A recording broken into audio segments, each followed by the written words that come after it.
right, so today we're going to start learning about the secondary assessment, which is that main head-to-toe assessment that you do whenever you arrive on the scene of a patient. So we've already established that their breathing is normal, their heart rate is normal, their airway is open, there's not any immediate life-threatening conditions that we need to take care of. So now we're going to move into the secondary assessment, which is where you look head-to-toe for any injuries that might be present on the patient. So to start off with, we're going to do hand hygiene. So this is going to be 20 seconds of scrubbing using hand sanitizer, and then we're going to glove up. The reason that you want to put gloves on at the beginning of this is because you never know at what point you're going to run into blood or some sort of open wound. All right, so now that we've gloved up, we're going to go forward and introduce ourselves. So, hi, my name is so-and-so. I'm going to be your paramedic or your EMT today. And then once you've introduced yourself, you're going to gauge the patient's level of consciousness. So to do that, there are 4 questions that you need to ask them. What is your name? What is the date? Where are you? And what happened to you?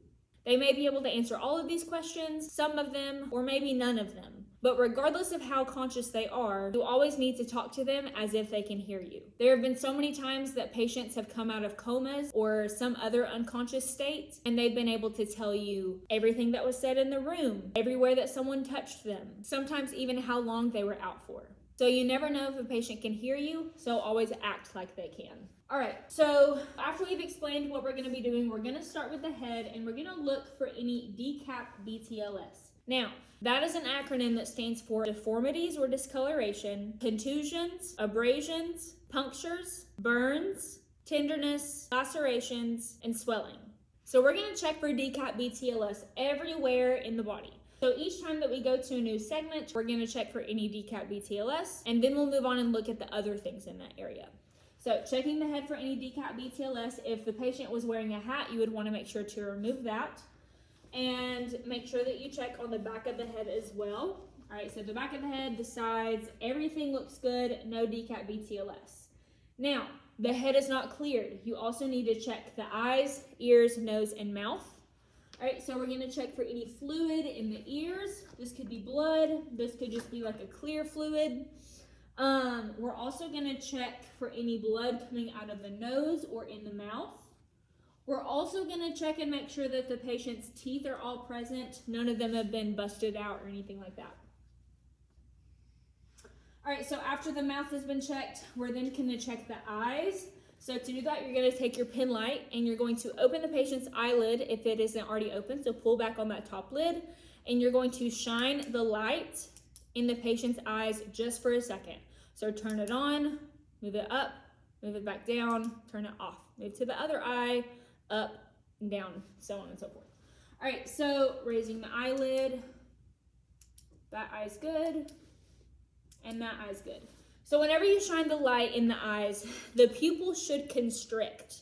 And then whenever you move the light away from the eyes, it should dilate again, all right? So you're checking to make sure that that constriction and dilation is the same from one eye to the next, because if it's not, then that might mean that they've had a stroke, right? If one eye is reacting to the light, but the other eye is not, then they might have had a stroke, okay? Now, if neither eyes are reacting to the light, then they may be concussed, okay, have a concussion. All right, so after I've checked the eyes, I'm also gonna make sure that the face, there's no drooping on one side or the other, because again, if there is, it might mean that they've had a stroke. All right, so once I've cleared the head, I'm gonna move on into the neck. So I see no DCAP BTLS on the neck.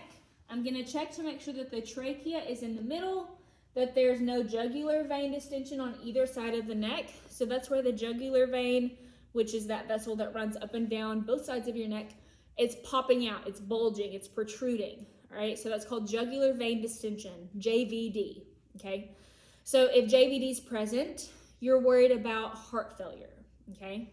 So no JVD, all right, good. Now we're gonna feel around to the back of the patient's neck and feel of their C-spine. So you're gonna start down at the very bottom of their C-spine and work your way up, feeling for any tenderness as you go, okay? Once that's cleared, we're gonna move on into the chest. Now, in order to accurately assess the chest, you have to expose the patient. So what I mean by that is you have to be able to see the skin, okay? Now, before you go about exposing patients, you need to always get consent. So if you're gonna be removing or adjusting any clothing, always get consent first. So we're going to expose the patient after we get consent, And first up, we're gonna check DCAT BTLS. So no DCAT BTLS. Now we're gonna check for even rise and fall of the chest. So what I mean by that is, are both lungs inflating and then deflating equally? Okay, so you're gonna watch the chest and watch it rise and fall, and you're gonna make sure that both sides are doing that at the same time. If one side is rising and the other side is not, then that might mean that that side that's not moving has a ruptured lung, okay, a collapsed lung. So we check for even rise and fall of the lungs, and now we're gonna palpate the ribs to see if they are tender. So you're gonna check both sides. No tenderness, so we're gonna move on to the breath sounds. So you're gonna take your stethoscope, put it on, and you're gonna instruct the patient to just breathe normally, okay? So you're gonna start up above the right clavicle, move over to the left clavicle, and then you're gonna move down about 1.5 inches. Listen there for a few seconds, and then check the same place on the right side. All right, again, move down about 1.5 inches, check. Come over to the left side, all right? And now you're gonna move down just kind of on the inner side of the nipple. And then you'll check again on the right side. And now we're gonna come over about right here on the patient, okay? And then of course the same place on the left side. All right, so once we've checked the breath sounds and we've noticed that there's no stridor or rhonchi, rales, any kind of abnormal lung sounds like that, we're then going to cover the patient back up. Okay, so just because you uncover the patient does not mean that they're okay with remaining exposed. So we want to maintain as much privacy and modesty for our patient as we can. So the second that you're done with an area, go ahead and cover it back up. All right, so moving on down into the abdomen, we're going to raise the gown up. If the patient was wearing pants or shorts, underwear, or any kind, make sure that you lower them down to like just below the hip level, okay? All right, so pants have been lowered, shirt has been raised up. We're gonna check for any DCAT BTLS, and then we're gonna go in and check all 4 quadrants of the abdomen along with the pelvis.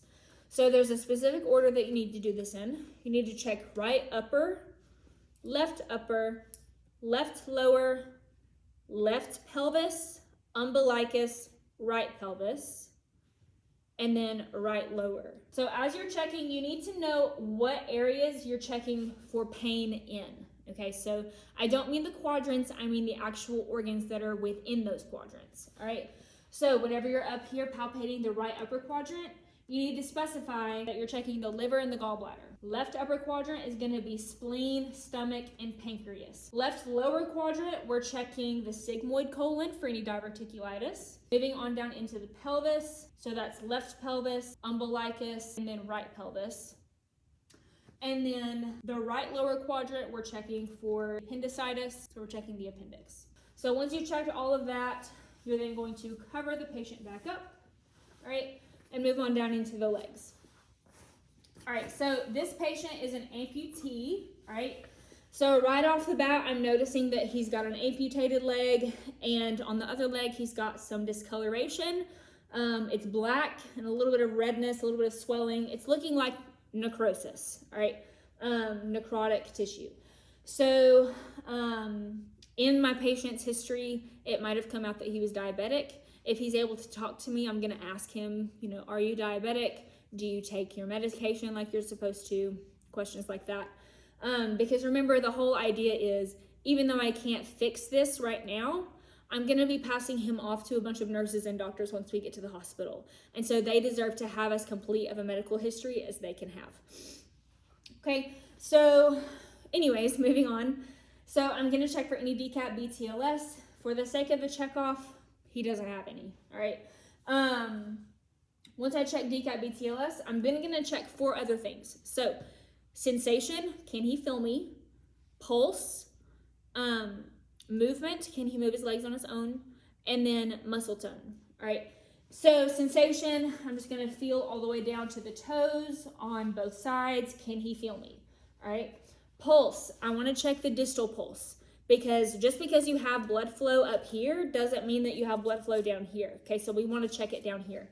So on the legs, that's gonna be the posterior tibial artery, which is inside of the ankle, the medial side of the ankle, all right? or the dorsalis pedal artery, which is on the top of the foot. Okay, so you've got the PTA or the DPA. You need to know which is which. Okay, you only have to check one or the other. So pick one, learn the name of it for sure, and be able to tell me, which is which. So you would check that on both sides. Then you would ask him to move his legs. And then you're going to check muscle tone. So to check muscle tone, you're going to put your hand on the bottom of his foot and ask him to push against your hand. All right. So he's going to do that on both sides. Perfect. Cover him back up. All right. So now we're going to check the upper extremities. So we're going to check for any DCAT BTLS, being careful to also check the shoulders and the armpits. Okay. So you want to check up underneath, all the way from the shoulder down to the toes, to the fingers. All right, so once you've cleared that on both sides, then you're gonna go in and check the pulse, okay? So this is the radial pulse. It's the thumb side of the wrist, radial pulse on both sides. All right, you're gonna make sure that he can feel you. So this is the sensation that we were talking about, all the way down to the fingers on both sides, all right? You're also gonna ask him to move his arms just like how you did the legs. And then muscle tone, he's going to push up against your hand, all right? So push up against me, perfect. So last but not least, we have to check the spine. Now, the spine is a very fragile part of the body, and throughout this entire exam, you need to be very careful to not move the spine, or at least to move it as little as possible. You especially want to avoid any twisting motions, because if they have a fracture or spinal cord injury, then twisting the spine might just make it worse. So in order to look at the spine, we're gonna have to roll the patient up towards us, all right? So the easiest way to do that is using something called a log roll. So to do that, you're gonna reach around and grab up underneath the patient's arm, just under the armpit. And you're also going to grab them along the hip level, sort of at the upper thigh, okay? And so you're gonna tell the patient that on the count of 3, you're gonna roll up towards you, okay? And as you're rolling the patient, you wanna do it in a way that the top of the body moves at the same rate as the bottom of the body. Because if you move this half of the body faster than you roll this half, then you're twisting them, right? And we want to avoid that at all costs. So on the count of 3, we're gonna roll up towards me, okay? 1, 2, 3, okay? And once you have them rolled up, you're gonna look for any DCAT BTLS on the back. I don't notice any, so then you're gonna move into checking the spine itself.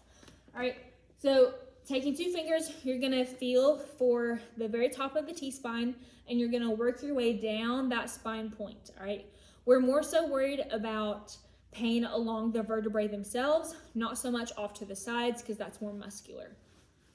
Okay, so you're going to feel all the way down, make sure that none of that's tender, and then you're gonna roll the patient back down again very slowly, making sure to do the top of the body at the same rate as the bottom of the body. So that's gonna conclude your secondary assessment. Once you're finished with that, you're gonna make a note in the chart of any abnormalities or findings that you saw, and then you would take off your gloves, throw them away, perform hand hygiene for another 20 seconds, and then during your checkoff, you would tell me that you're finished. Now remember, you're being timed. So until you tell me that you're finished, I'm not gonna end the timer. So once you're done with your hand hygiene, tell me that you're finished. So feel free to watch this video as many times as you need. I also have another video posted of me demonstrating what your checkoff should look like with less explanations in it. So watch that as many times as you need. Ask me if you have any questions, and good luck.